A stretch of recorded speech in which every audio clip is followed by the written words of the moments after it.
The following scene contains sensitive images that may be disturbing to some viewers. Viewer discretion is advised. The city of Pompeii sleeps beneath a shroud of ash and silence.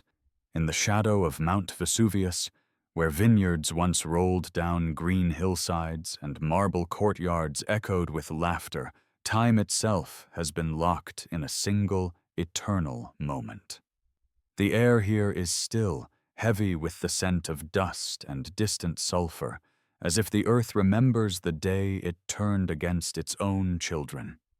They called it the Jewel of Campania, Pompeii, the pleasure capital of the Roman South.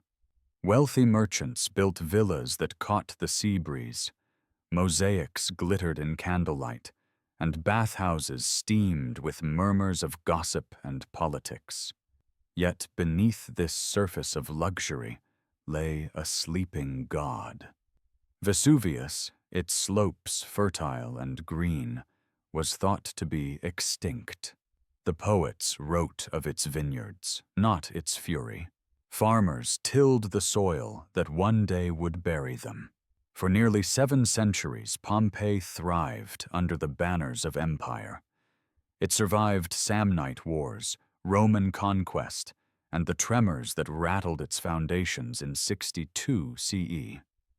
After that great quake, some fled, but most returned. Builders patched temples, artists repainted walls. The people believed the worst had passed, but the mountain was only taking breath. When the summer of 79 CE arrived, the harvest was heavy, the amphitheater rang with laughter, and the markets overflowed with figs and wine. Then, on the morning of August 24th, the sky darkened as if night had fallen too soon.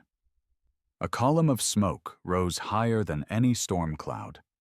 Pliny the Younger, watching from across the bay, would later write that it looked like an umbrella pine spreading across the heavens. What followed was not rain, but pumice, stones light as bone, falling faster than the mind could grasp. Roofs collapsed, streets filled, and by midnight, fire mixed with ash. Those who did not flee suffocated where they stood. Nearly 2 millennia later, when the first shovels broke the hardened crust of that disaster, the world above was modern again. Railways cut through Italy, and the Bourbon kings funded excavations out of curiosity and pride. Workers expected relics, not ghosts, but what they unearthed were voids, hollows in the volcanic ash, shaped like bodies. Archaeologists realized these were negative spaces left where flesh had decayed. They poured plaster into the cavities, and as it hardened, human forms emerged, frozen in the instant of death. Mothers shielding infants, dogs twisted on chains, lovers holding one another, their faces forever turned together in the darkness. The lovers of Pompeii, as they came to be called, were found in 1922 at the Villa of Mysteries. 2 figures intertwined, their limbs curved with uncanny grace. For decades, they were assumed to be man and woman, caught in a final embrace as fire rained down. Yet when modern technology entered the ruins, the story shifted. In 2017, scientists from Naples and Rome used advanced DNA sequencing on the bones sealed within the plaster. The truth astonished the world. Both were young men, perhaps in their early 20s, related not by blood but by bond. Their embrace, once read as romantic tragedy, now spoke of friendship, love, or shared terror that defied definition. To understand who they were, one must step back into the rhythms of Roman life. Pompeii was not merely a provincial town. It was a mirror of empire. Its residents were Romans in all but geography, citizens who prayed to Jupiter, feasted in marble triclinia, and adorned their walls with frescoes of myth and passion. They lived in a society that valued honor, patronage, and spectacle. The amphitheater, the baths, the brothels, all served the Roman idea that pleasure and power intertwined. Yet beneath its order, cracks showed. Inscriptions scratched into walls revealed debts, insults, love confessions, and political promises. Graffiti captured the pulse of humanity. I was here. I loved. I drank. It is through these whispers that Pompeii still speaks. Among these voices, the two men who perished together are not anomalies. They are part of that tapestry of ordinary existence, caught in an extraordinary death. Excavation of Pompeii evolved from treasure hunting to science. By the 20th century, stratigraphy, chemical analysis, and thermal modeling allowed researchers to reconstruct the final hours of the city. The eruption's timeline became clear. An initial blast of pumice rained for 7 hours, followed by a pyroclastic surge of superheated gas moving faster than wind. Temperatures reached nearly 500 degrees Celsius. Death came not by suffocation, but by heat that froze muscles mid-motion. The bodies were not buried gradually. They were flash-preserved, sculpted by catastrophe itself. But beyond the physical truth lies the haunting question. Why does Pompeii hold such fascination? Perhaps because it is the most intimate archaeology ever uncovered. A city not of ruins, but of moments. Bread still in ovens, tables set for lunch, graffiti half finished. The past here is not ancient. It is alive, interrupted. The lovers of Pompeii embody that interruption, the instant when life crossed into eternity. Modern restorations have revealed more of their surroundings. The villa's walls bear frescoes of Dionysus and Ariadne, gods of love and rebirth. It is as if myth and mortality met in one chamber. Scholars debate whether the embrace was born of affection or sheer instinct, two souls grasping in final panic. Yet even science cannot strip the image of its poetry. As centuries passed, Pompeii influenced art, literature, and the collective imagination. In the Romantic era, painters and poets turned its tragedy into symbol of nature's wrath, of beauty destroyed. Edward Bulwer Lytton's The Last Days of Pompeii made the lovers immortal in Victorian hearts.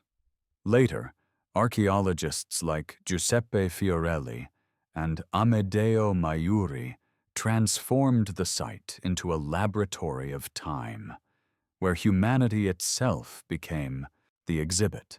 Today, as visitors walk the cobbled streets between silent walls, the mountain looms above, calm, green, deceptively asleep. Scientists monitor its tremors, tourists photograph the plaster figures, and beneath glass cases the two lovers lie side by side.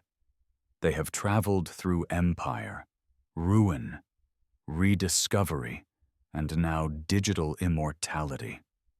In them, we see ourselves, the fragility of flesh against the indifference of earth. Their story is not merely about death, but about connection. How even in catastrophe, the human instinct is to reach for another hand. The ash that buried Pompeii also preserved its heartbeats. Each excavation peels back not only layers of stone, but layers of denial, that our cities too stand on restless ground. The lovers remind us that time is not linear. It circles back, breathing life into dust. And as the sun sets over the Bay of Naples, the ruins glow gold and red, as if the mountain's fire still lingers. The air is silent, except for the wind moving through broken archways. Somewhere beneath that quiet, two figures remain locked in eternity. Not victims, but witnesses. Because some stories do not end in death. They wait beneath the earth, patient, until we are ready to listen. Centuries after the ashes cooled, Pompeii remained a myth whispered through Europe's royal courts and scholars' salons. For nearly 1,700 years, the city slept unseen beneath the hardened lapilli that sealed its fate. Vesuvius itself erupted again and again, reshaping the bay. But Pompeii's ghost stayed silent. The memory of its name drifted through medieval chronicles like a rumor, and peasants farming the fertile soil sometimes struck marble or pottery beneath their plows. They believed these were the relics of giants. In the Renaissance, human curiosity turned toward the ancient world. Collectors scoured Italy for statuary, inscriptions, and lost knowledge. Yet Pompeii remained hidden until accident and ambition collided. In 1594, an architect digging a canal discovered walls painted with ancient motifs near the Sarno River. It would take another century before systematic exploration began. In 1748, under the reign of Charles of Bourbon, later King Charles III of Spain, workers searching for artifacts near the village of Civita unearthed a city preserved in ash. They had been inspired by the earlier discovery of Herculaneum, buried deeper under volcanic mud. But Pompeii's burial was different. Lighter ash, easier to remove, yielding rooms and streets like snapshots of Roman life. These early excavations were crude by modern standards. Soldiers and laborers tunneled through walls in search of statues, jewelry, and frescoes to decorate the Bourbon palaces. The royal court exhibited the treasures as proof of Naples' glory, and Europe marveled. Yet amid this triumph, the human remains were treated with indifference, even discomfort. The dead were rearranged or discarded. It was not until the 19th century, when Giuseppe Fiorelli took command, that the site gained the method it deserved. Fiorelli was a visionary. In 1863, he noticed that the decayed bodies had left cavities in the ash, perfect molds of human form. He poured liquid plaster into one and waited. When the plaster hardened and the ash was chipped away, a figure emerged. Hands raised, mouth open, the folds of fabric still visible. It was as though life itself had returned for a breath. Fiorelli's technique revolutionized archaeology, allowing the world to see death as it truly was on that August day. Through his work, the anonymous victims of Pompeii became immortal. The discovery of the lovers fit into this evolving understanding of archaeology as both science and empathy. Their plaster forms captured not only the anatomy, but the tenderness of the human gesture. They lay facing each other, legs intertwined, one arm draped protectively across the other. For over a century, their sex and story were misread by assumption. It reflected the era's moral lens. Scholars and visitors preferred to see romance between man and woman rather than acknowledge the complex nature of Roman relationships. Only when DNA testing became possible in the 21st century did truth replace sentiment. Yet even then, the embrace defied categorization. It spoke to something universal, beyond the boundaries of gender or custom. The city around them revealed equally intimate details.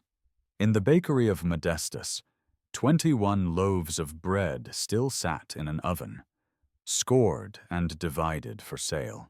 In the House of the Faun, the famous mosaic of Alexander the Great gleamed beneath dust, its tesserae undimmed by centuries. Amphorae still contained oil and garum, the fermented fish sauce that scented Roman cuisine. Graffiti adorned walls with jokes and taunts.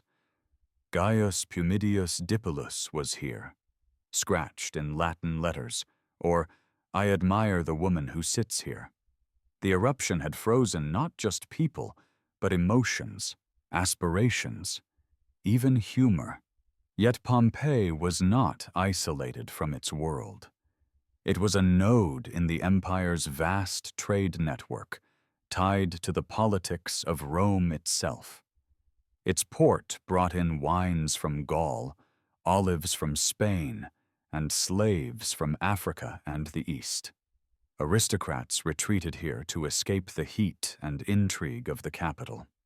Villas along the coast at Stabiae and Oplontis belonged to imperial families. Some believe Oplontis may have housed Nero's second wife, Poppaea Sabina. The streets of Pompeii reflected that social order, broad for chariots in the upper quarters, narrow and uneven in the workers' districts.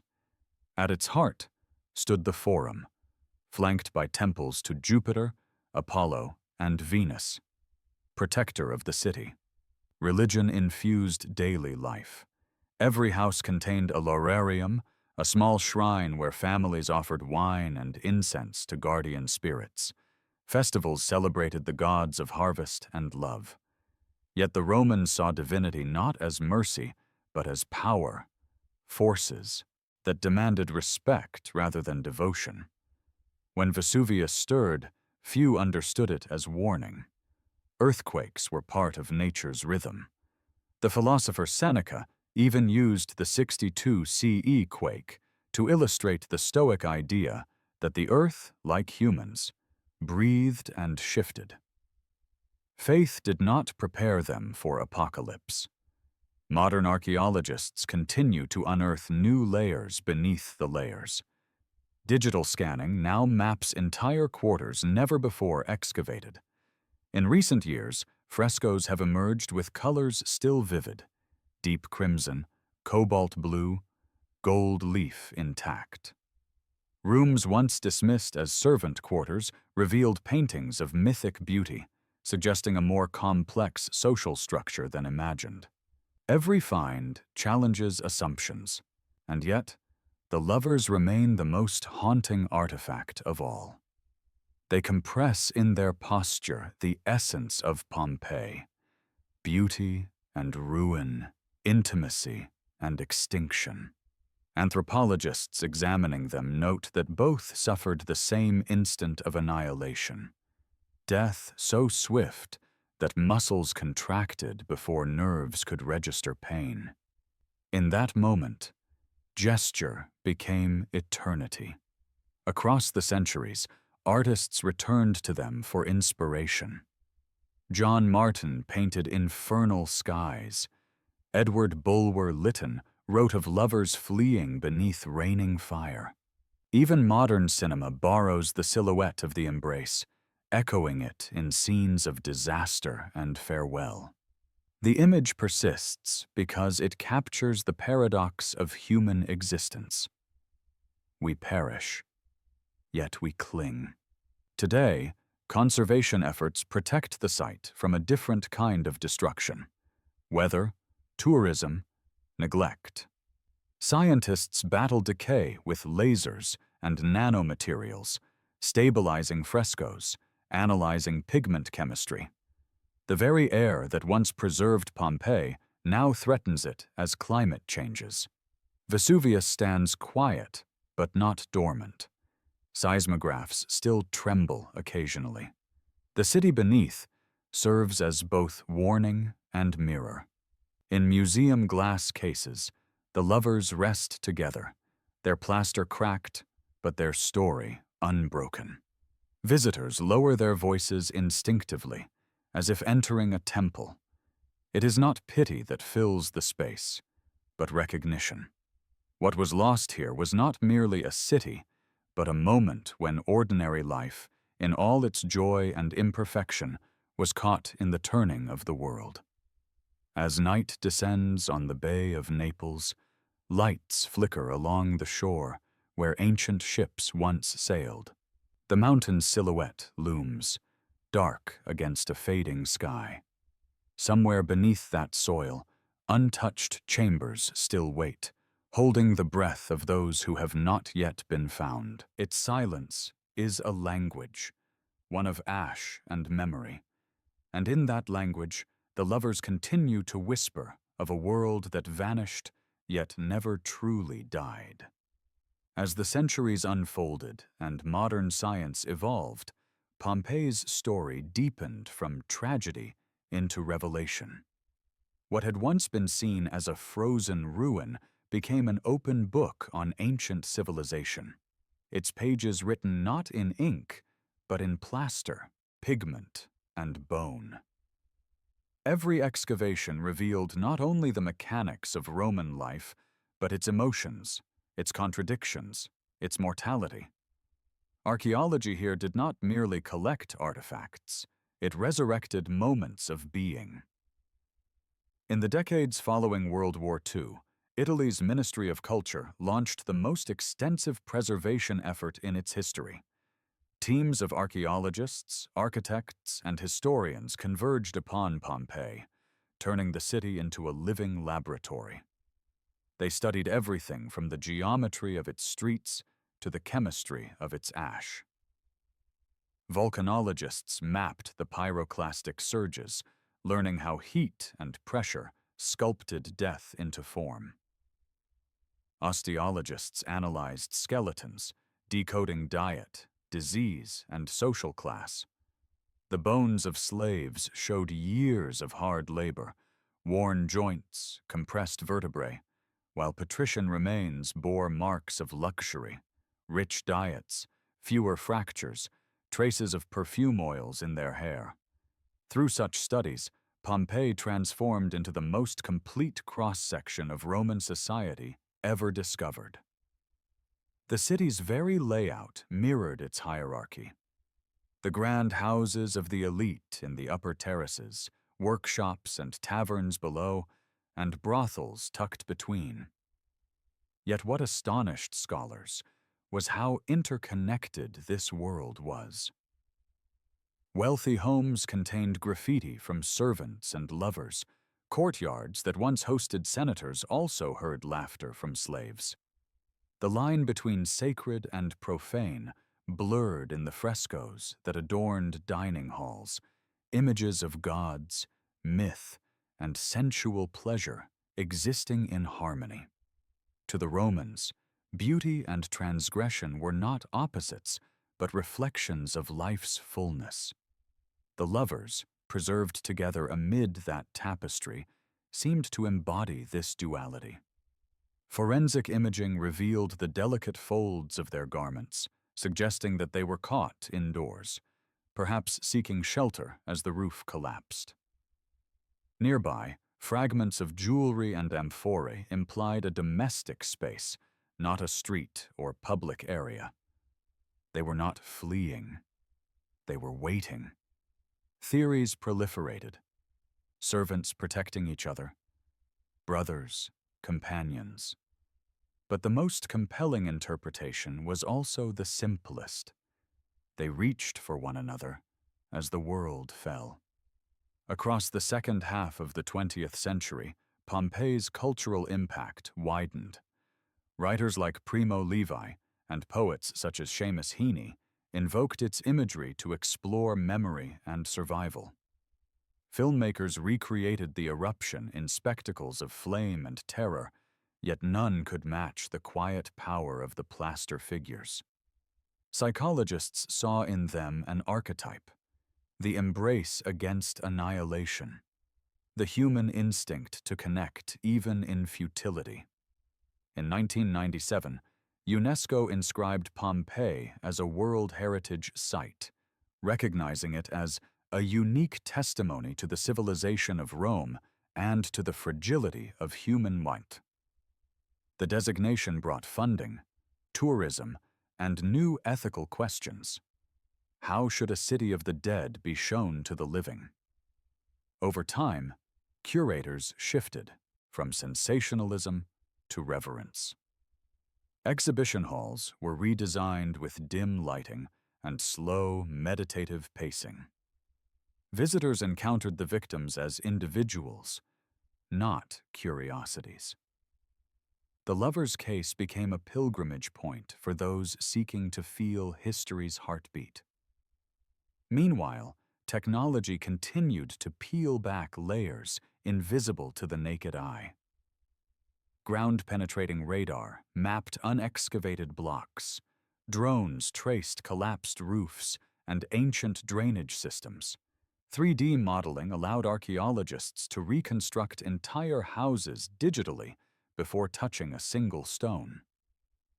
In one remarkable project, engineers recreated the soundscape of Pompeii. Reverberations inside its amphitheater, the clatter of carts over basalt streets, the faint hum of fountains. Through such efforts, the city breathed again. The lovers, too, benefited from these advances. In 2017, when DNA and isotope analyses were conducted, researchers discovered not only that both were male, but that their origins differed slightly. One local, the other perhaps from a nearby town. Their teeth bore no signs of malnutrition, suggesting they lived comfortable lives. They were young, strong, healthy. Their posture indicated a gentle fall rather than violent collapse. Whatever their relationship, they faced death not in isolation, but in shared presence. The finding challenged centuries of romanticized assumption, replacing myth with a quieter, more profound truth. Companionship needs no label. Beyond the romance of discovery lies a sobering reality. Pompeii's preservation is both miracle and warning. The same volcanic ash that embalmed it now threatens it through erosion, vegetation, and pollution. In 2010, heavy rains caused the collapse of the House of the Gladiators, prompting global alarm. The European Union intervened with restoration grants, and Italian scientists launched the Great Pompeii Project, aiming not just to conserve walls and frescoes, but to stabilize the ground itself. Each rescue effort feels like another conversation with time, a plea to keep memory intact against the decay that claims all things. Yet the city endures. Even today, archaeologists uncover new tragedies and wonders. In 2020, the plaster forms of 2 more victims were found in the Civita Giuliana villa, a master and his slave, their clothing still imprinted in ash. And in 2023, vivid frescoes emerged depicting scenes of Greek myth, Helen of Troy, Narcissus gazing into water, reminding the world that beauty often stands closest to ruin. As night falls over the site, artificial lights illuminate streets once warmed by torch and hearth.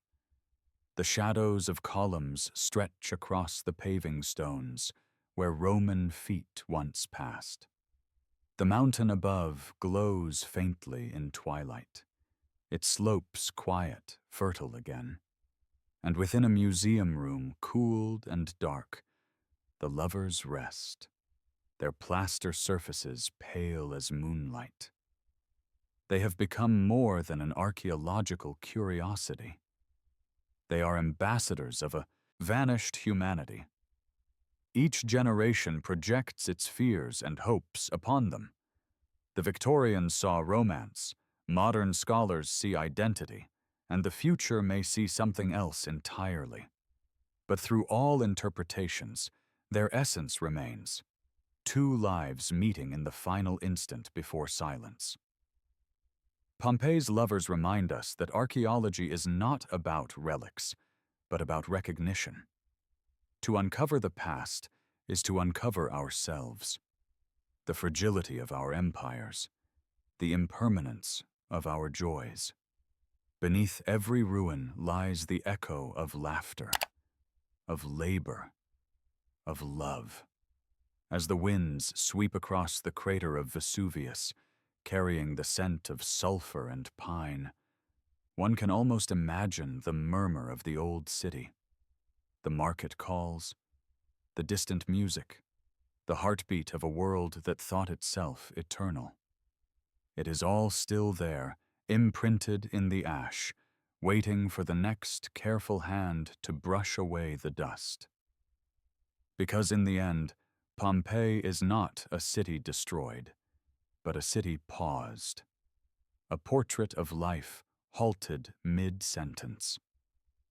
And within that pause, the lovers lie entwined, guardians of a truth older than empire, that even in the face of oblivion, the human spirit reaches for warmth. As dawn touches the slopes of Vesuvius today, a thin mist drifts over the ruins, softening the jagged edges of fallen columns and fractured walls. The city's silence feels almost sentient, a listener rather than an absence. Every stone here bears the imprint of breath once drawn, words once spoken, laughter once released into warm Mediterranean air. Time in Pompeii does not flow. It waits, suspended between catastrophe and remembrance. The modern visitor walks streets laid by hands 20 centuries gone. Grooves carved by chariot wheels still mark the basalt paving stones. In the bakeries, millstones stand ready for grain that will never come. Public fountains, chipped but unbroken, remain fixed at intersections where citizens once paused to gossip, to drink, to wash the dust from their faces. The ghosts of markets, baths, and taverns echo faintly in imagination. Through these details, the dead speak not of doom, but of life's ordinary rhythm, the mundane routines that make catastrophe unbearable precisely because they were once so simple. Archaeology in the 21st century seeks to honor that ordinariness. The scientists who work among the ruins now view Pompeii not as spectacle, but as community. They study residue on pottery to reconstruct recipes. They examine soil samples for seeds that reveal crops once planted on Vesuvius's fertile slopes. They analyze pigments in frescoes to understand trade routes that brought cinnabar from Spain and lapis from Afghanistan. Each discovery connects Pompeii outward to the web of an empire that spanned continents. From these traces emerges a portrait of a world deeply intertwined. A fisherman selling mullet caught in the bay to a merchant whose olive oil came from distant Baetica. A priest pouring Syrian incense before a statue of Venus. A craftsman carving ivory imported from Africa. Pompeii's destruction froze not only individuals, but globalization itself in its early form. A network of exchange, ambition, and beauty bound together by the sea. Yet this cosmopolitan splendor existed alongside stark inequality. Inscriptions reveal freedmen who amassed fortunes and slaves who died unnamed. The eruption buried both in the same ash, erasing rank as completely as breath. The lovers, with their indeterminate status, embody that equalizing force. Their embrace is democracy of the grave, emperor and servant reduced to the same fragile humanity. In the laboratories near the site, researchers now explore the microhistories written in ash layers.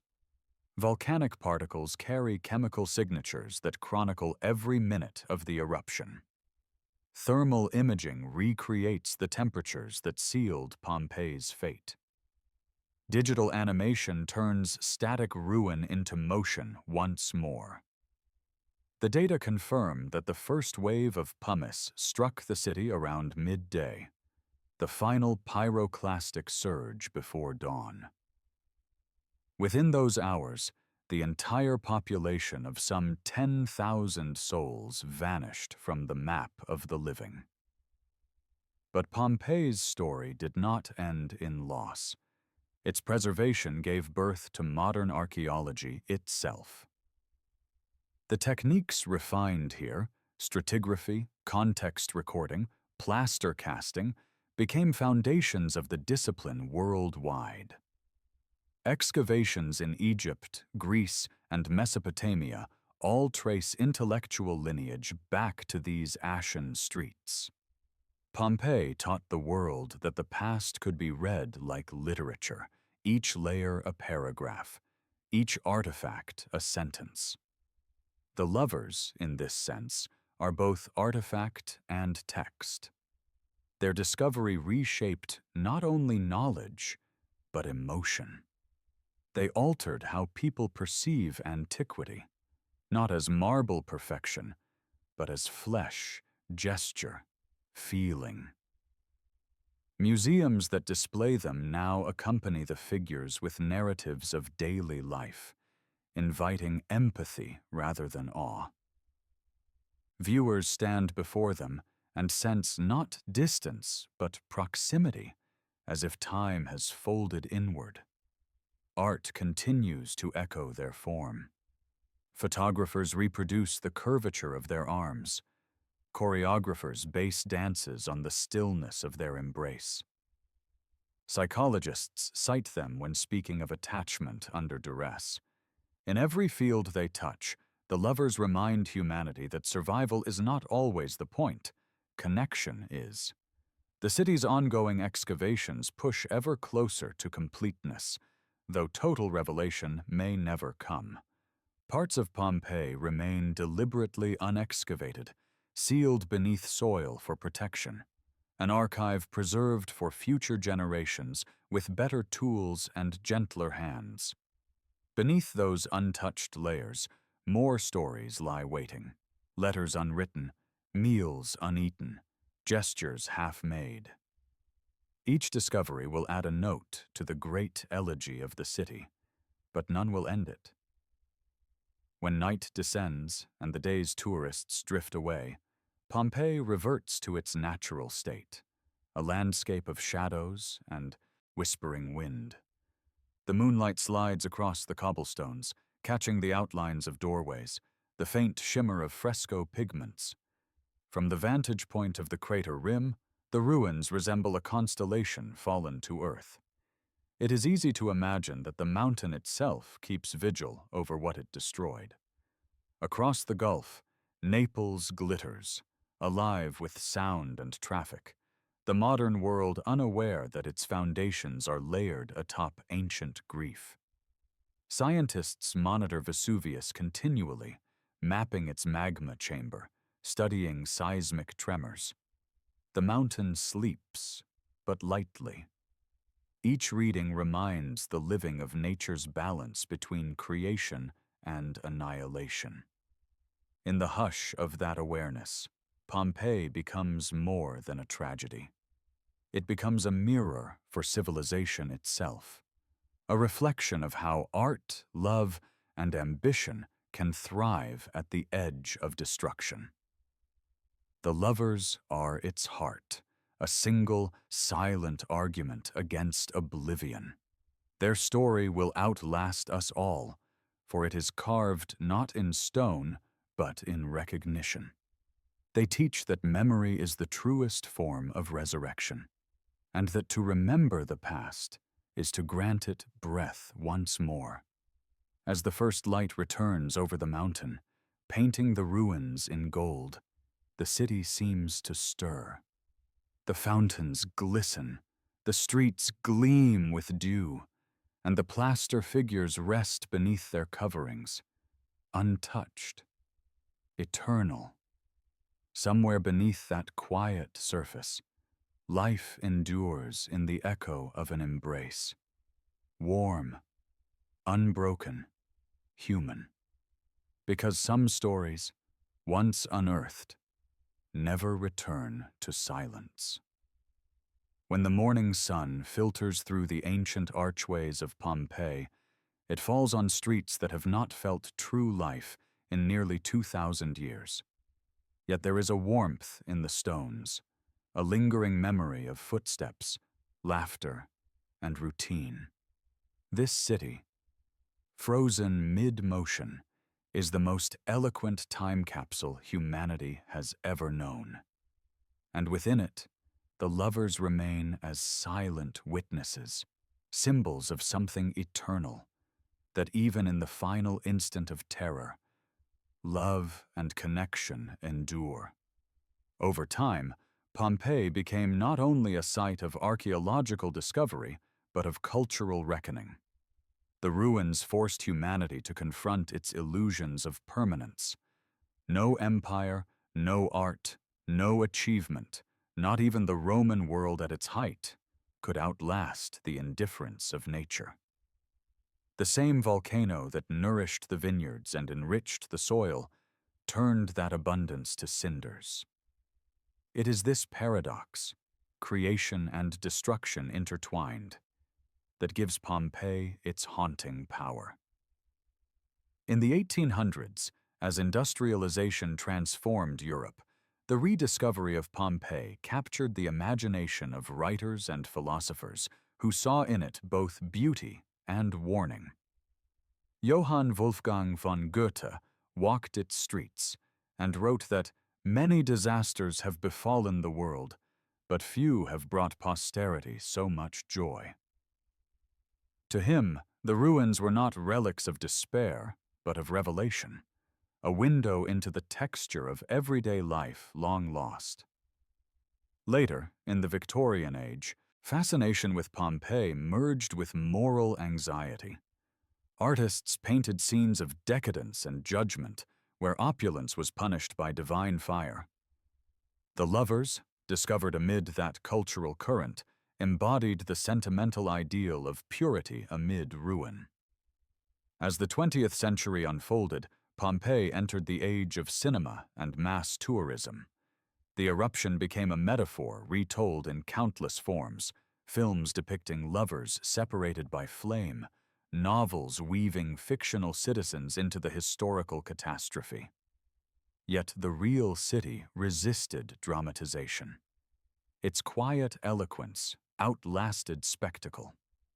Walking through its preserved rooms, one realizes that the most profound detail is not the grandeur of the villas, but the intimacy of what remains.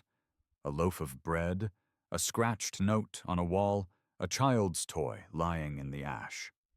For scholars, the site continues to challenge assumptions about Rome itself.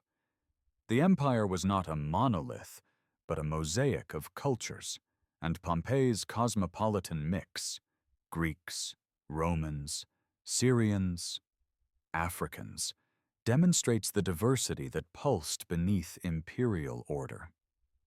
Excavations of domestic shrines reveal the worship of Egyptian Isis alongside Jupiter and Venus. Paintings depict myths imported from the Hellenistic East, showing how porous and adaptive Roman religion truly was. The lovers, preserved in that syncretic city, could have been citizens of any corner of the empire, united not by birth, but by the shared human fragility of their moment.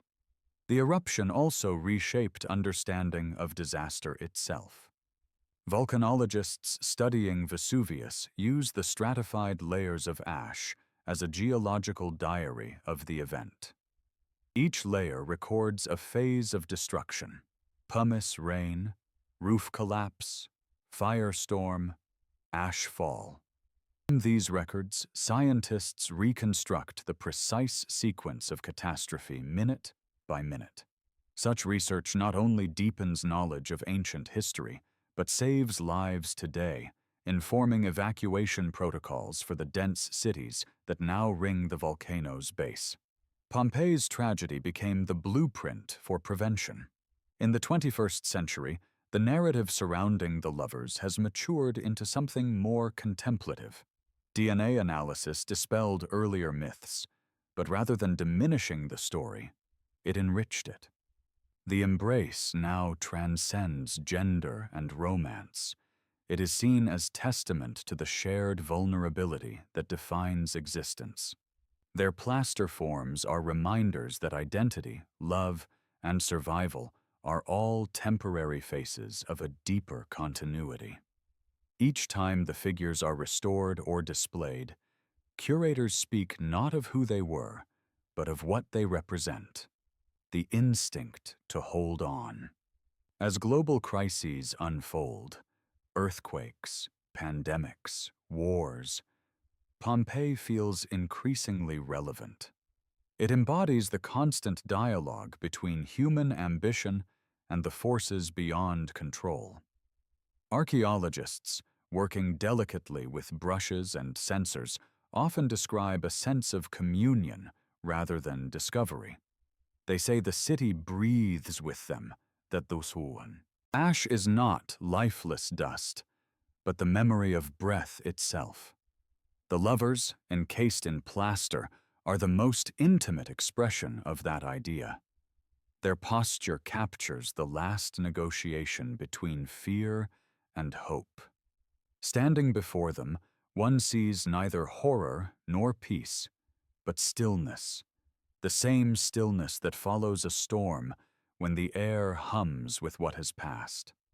That is why visitors fall silent, because in that stillness, they recognize their own impermanence. Across centuries, artists continue to revisit the embrace. Sculptors carve new interpretations in marble. Photographers capture the forms in soft monochrome. Writers compare them to modern lovers, separated by disaster. The motif endures because it bridges the gap between antiquity and now. It whispers that all human stories, whether written in Latin or in our languages, share the same ending. And yet Pompeii's ending feels strangely incomplete. The ash preserved not death, but pause. Excavation after excavation uncovers gestures of life unfinished. A merchant balancing his ledger, a woman fastening an earring, a dog mid-leap. The eruption did not erase Pompeii. It immortalized the ordinary. That is the paradox that confounds and consoles. Destruction became memory. Annihilation became art. Each generation approaches the ruins differently. For Enlightenment scholars, Pompeii revealed the rational order of antiquity. For Romantics, it revealed passion and decay. For us, it reveals humanity's resilience, the capacity to find meaning even in ruin. The lovers, lying side by side, remain its truest metaphor. Two beings reduced to fragile plaster, yet capable of stirring emotion in millions long after empires have fallen.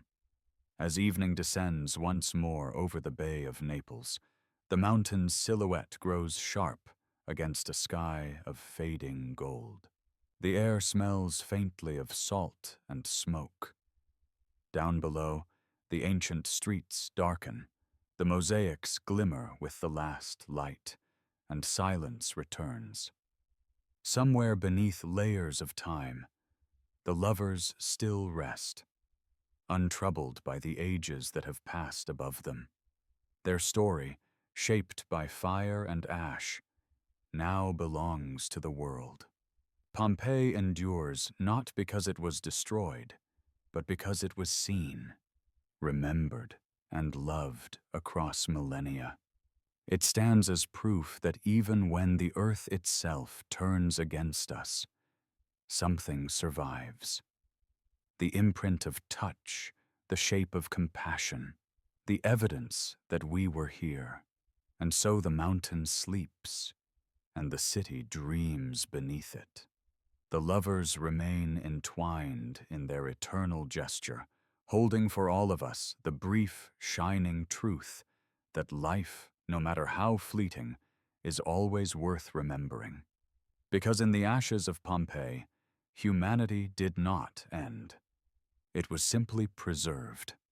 At night, when the tourists have gone and the spotlights fade, Pompeii becomes a kingdom of silence again. The air cools, carrying the faint scent of the sea mixed with volcanic dust. In that quiet, the ruins seem alive, not with ghosts, but with memory. The mosaic floors gleam faintly under moonlight. The amphitheater stands open to the stars, and somewhere among the locked glass cases and protective shelters, the lovers lie, unguarded by time. This stillness is the truest face of Pompeii.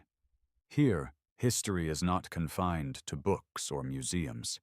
It breathes through stone, through the delicate imprints of wooden doors long since gone, through the graffiti of ordinary voices that defied oblivion. "Health to the drinkers," one inscription still reads. Another, "Don't lose hope."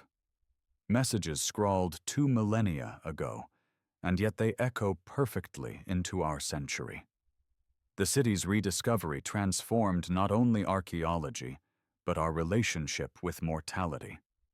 Before Pompeii, the ancient world was imagined in fragments: statues without eyes, ruins without roofs, legends half remembered. Pompeii restored the missing texture, the colors, the domestic clutter, the imperfections that make life recognizable. It showed that history was not marble heroes, but bakers, lovers, slaves, and children. In doing so, it erased the distance between the living and the dead. The lover's embrace crystallized this revelation. When Fiorelli's plaster poured into that void and hardened, what emerged was not merely evidence, it was emotion. For the first time, archaeology touched the realm of feeling. Every generation since has seen in their pose some reflection of itself: the Victorians, romance; the post-war world, solidarity; today's viewers, empathy beyond category. Their image endures because it captures the essence of what archaeology truly seeks. Not treasure, but understanding. As new technology reshapes the study of the past, Pompeii continues to give. In 2024, hyperspectral imaging revealed traces of ink on scrolls from Herculaneum, its sister city. Words once obliterated by fire now surface, line by line, from carbonized papyrus. The potential is staggering. Lost philosophies, histories, and poems, silent for 2,000 years, rising from the ash. Each letter recovered reminds us that the eruption which silenced so much also preserved what would otherwise have been forgotten. But even as knowledge grows, so does humility. Conservationists remind us that exposure is a double-edged gift. Sunlight, moisture, and footsteps threaten what time had sealed safely away. For this reason, large portions of Pompeii remain deliberately unexcavated, a decision both scientific and philosophical. Some mysteries, they say, must wait for gentler hands, for future generations who will approach them with tools yet unimagined. The lovers' preservation owes itself to that patience. Their story was discovered not by haste, but by care. And so the city stands half awake, half dreaming. It is a place where time is not linear, but layered, each era pressing softly against the next. Roman walls support medieval roots, which in turn hold the cables of modern research station. Archaeologists, working by torchlight at dawn, pause occasionally to look toward the mountain, a reminder that their work depends on a force that could, in an instant, erase them too. Vesuvius looms as both destroyer and guardian, a paradox as eternal as the embrace of the two figures it entombed. The lovers are no longer displayed as mere spectacle. They rest in a climate-controlled space within the Pompeii Archaeological Park, where scientists monitor humidity and temperature, ensuring that the plaster does not crack, that the outline of fingers and fabric remains intact. Around them, visitors stand in reverent quiet. Some weep, some simply stare. Few leave unchanged. In their presence, the boundaries between centuries dissolve, and the observer becomes part of the continuum of remembrance. Artists still draw them. Musicians compose pieces in their honor. Writers find in their silence a mirror for our own age, a time of upheaval, of fragility, of longing for meaning amid uncertainty. They have transcended archaeology to become icons of the human condition. Their embrace is no longer confined to one moment in 79 CE. It spans every moment when love, in any form, met the end of the world and refused to let go. The mountain's shadow stretches long across the bay as the day wanes. Fishermen haul their nets in the same waters where Roman ships once fled the falling ash. The skyline of Naples glows beyond, its streets alive with modern pulse, unaware that beneath their feet lies the same volcanic soil that once bore Pompeii's vineyards. Life continues, indifferent and beautiful, and in that continuity lies Pompeii's final message. The city teaches not despair, but gratitude, for fragility, for connection, for the fleeting miracle of being alive. The lovers remind us that every breath, every touch, every shared glance exists within the same fragile hourglass. We are all, in some way, residents of Pompeii, living at the foot of forces we cannot control, yet still choosing to build, to love, to dream. As night falls again, a breeze sweeps through the broken colonnades, whispering over the plaster forms that once were flesh. It is not mourning that fills the air, but peace. The mountain is quiet. The city sleeps. The lovers rest in their eternal gesture, unafraid, untouched, unforgotten. And if one listens long enough, the silence of Pompeii no longer sounds like absence. It sounds like breath. In the final light of evening, Pompeii turns to gold. Every broken wall, every fragment of fresco, every faint carving glows with the warmth of a sun that sets not just on Italy, but on time itself. The city exhales one last breath before darkness, and for a brief moment, it feels alive again. Streets stretching toward the harbor, laughter echoing faintly between columns that no longer stand. It is easy to forget that beneath this beauty lies the silence of thousands who never left. The story of Pompeii and of the lovers who rest within it is not merely about death or disaster. It is about revelation, how catastrophe can, by the strange mercy of geology, preserve what life alone would have erased. The volcanic ash, which once suffocated, became the medium through which memory endured. Unlike ruins worn by time, Pompeii was sealed in an instant, its tragedy becoming its salvation. The lovers are the purest distillation of that paradox. They were not powerful or famous. They left no inscription, no villa, no legacy, but the outline of their final act.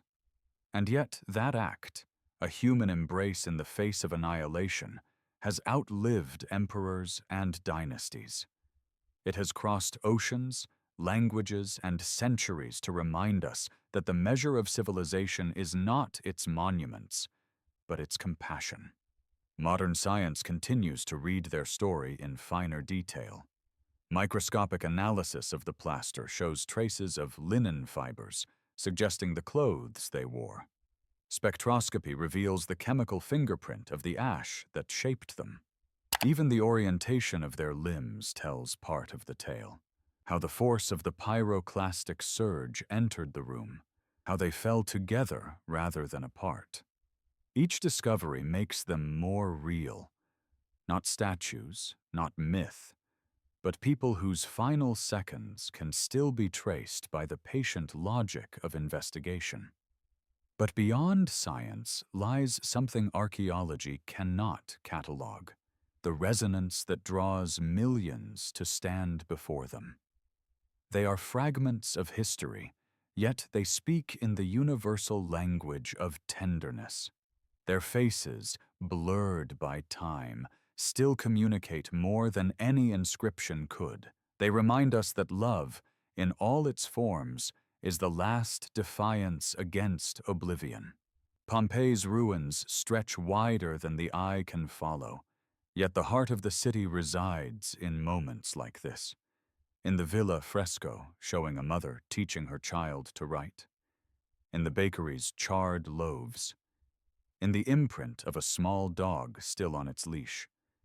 Each detail forms part of an unspoken conversation between the living and the dead. The lovers are the punctuation at the end of that sentence, the closing words of an unfinished story. From the ashes of this city came lessons that shaped modern thought. Pompeii redefined how we study the past, turning destruction into discovery. It forced us to see history not as distant glory, but as shared humanity. Every excavation, every restoration, every new technique honors that gift. The scientists who tend to the site today work not in mourning, but in reverence.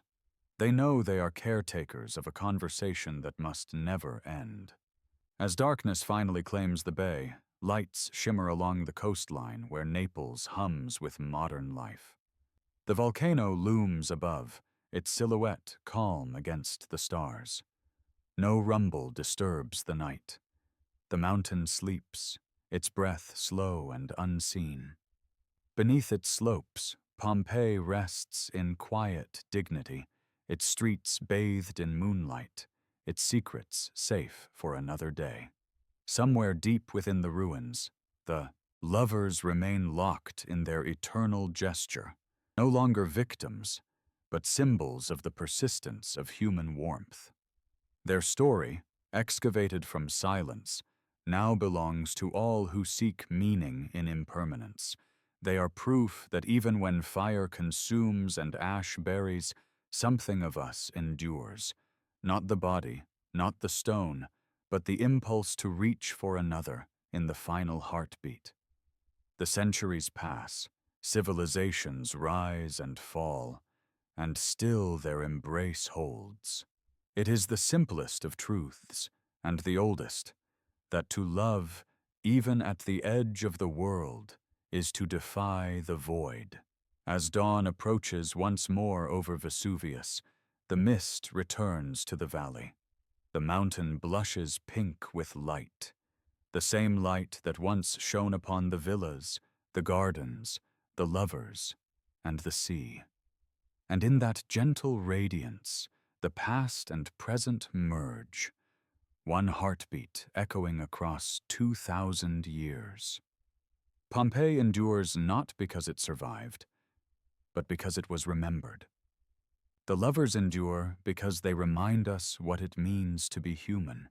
And so the city sleeps, the mountain watches, and time itself pauses, listening still to that silent promise kept beneath the ash, that love, once made, is never truly lost.